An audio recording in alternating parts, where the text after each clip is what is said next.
In next 1 minute, I will show you how to display toast message in Jetpack Compose. So here I am having a button on click of which this lambda function will be executed. It display a text which is show toast, which you can find in your emulator, show toast button.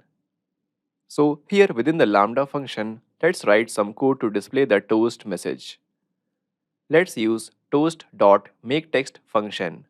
Pass the context, the message, duration, and finally call the show method.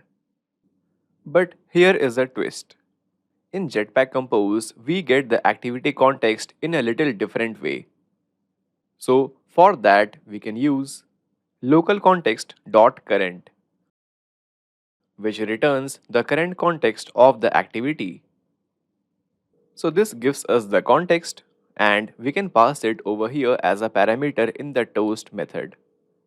Let's run the app, click the button, and there we go, we got a toast message. You can also see a app icon in your toast message, which is a default feature starting from Android 12. Now please note that you can use this statement to get the context from inside the composable method. That is, right now we are within the column method, which is actually a composable function, right? So we can use this method over here. But you cannot use this statement from inside the onCreate method because onCreate is not a composable function.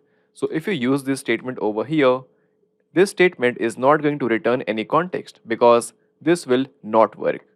So always remember, if you want to get the context using this statement, then use it just within the composable function. Fine. So yes, that's all for this video. If you want such short and crisp videos on Android or any other programming language, then please subscribe to my channel and leave a comment below this video to support my work. And of course, give this video a big thumbs up. This is Sriyank Siddhartha signing off. Bye.